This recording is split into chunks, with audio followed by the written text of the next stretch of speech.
कामासुर कौन था? उसका प्रभाव कितना क्रूर था? श्राप के बाद अहल्या का क्या हुआ?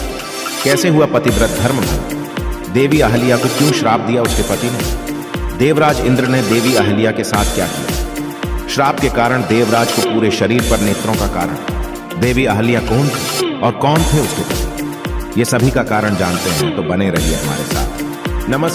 नमस्कार दोस्तों, ये कहानी है कामासुर के बारे में। तो जानते हैं कामासुर कौन था, कैसे उसका जन्म हुआ। पुराणों के अनुसार कामासुर का जन्म महादेव की भूल के कारण हुआ था। जैसे पुराणों में बताया है कि जब महादेव तपस्या में लीन थे, तभी उनको श्रीहरि के मनमोहक मोहिनी रूप के दर्शन करने की इच्छा व्यक्त की और श्रीहरि मोहिनी रूप में महादेव के समक्ष प्रस्तुत हुई और उसी से काम का जन्म हुआ। उसके बाद कामासुर सृष्टि से धर्म और सदाचार मिटाने आतुर था और कामासुर ने काम वासना का विस्तार करना आरंभ कर दिया था। अपना प्रकोप पूरे संसार को ग्रस्त कर रहा था और काम वासना व्यापित करना शुरू कर दिया और सर्वत्र अपना प्रभाव स्थापित कर रहा था।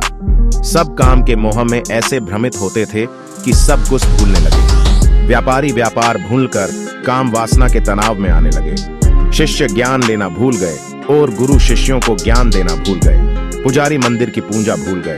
कामासुर ने सबको उसने काम भावना से दूषित कर सबको जीवन के उषिद्ध पद से दूर कर भ्रमित करने लगा।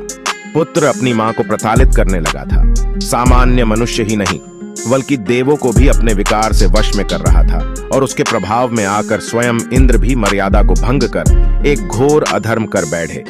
जब देवराज इंद्र कहीं प्रस्थान करते समय गौतम ऋषि के आश्रम निकट आए, तब कामासुर को देवी अहल्या के प्रति आकर्षण का आभास हुआ और उनका लाभ उठाकर कामासुर ने देवराज इंद्र को अपने विकार से प्रभावित कर दिया और फिर गौतम ऋषि के आश्रम निकट पहुंचकर भोर तक गौतम ऋषि के प्रस्थान करने तक प्रतीक्षा करते रहे। और जब सूर्योदय के पूर्व गौतम ऋषि अपने नित्य संस्कारों के लिए अपने आश्रम से बाहर गए, तो समस्त मर्यादाओं को भूलकर देवराज इंद्र स्वयं को महान पाप करने से रोक नहीं सके और गौतम ऋषि का रूप धारण कर कुटिया में गए। देवी अहल्या अर्ध निद्रा में थी। जब तक गौतम ऋषि वापस लौटे तब तक विलंब हो चुका था। इंद्र द्वारा देवी अहल्या का पतिव्रत धर्म भंग हो चुका था। देवी अहल्या कुछ भी समझ नहीं पाई और जैसे ही बाहर निकले, इसी समय गौतम ऋषि भी आ गए। तीनों आमने सामने शकित हो गए और इंद्र से देवी अहल्या का पतिव्रत धर्म भंग हुआ। काम वासना के मोह में गिरे इंद्र को गौतम ऋषि ने श्राप दिया कि उसके शरीर पर 1000 योनियां उगाएंगी। वह चाहकर भी किसी स्त्री के साथ संबंध नहीं बना पाएंगे। इंद्र के पूरे शरीर पर छिद्र उभर आए। इंद्र को अपनी गलती का एहसास हुआ और उन्होंने गौतम ऋषि से क्षमा याचना की। गौतम ऋषि इंद्र को माफ कर दिया, लेकिन कहा कि एक बार श्राप दे दिया इसलिए वापस नहीं हो सकता। हालांकि ऋषि गौतम ने कहा कि इंद्र के शरीर पर उभरी ये छिद्र आंखों में बदल जाएंगी। इस वजह से इंद्र के पूरे शरीर पर आंखें ही आंखें हो गईं। उन्होंने अहिल्या को पत्थर बनने का श्राप दे दिया। वहीं दूसरी तरफ अहिल्या ने भी गौतम ऋषि से कहा कि उन्हें बिल्कुल भी यह एहसास नहीं हुआ कि उनके भेष में कोई और शख्स उनके साथ सोया है।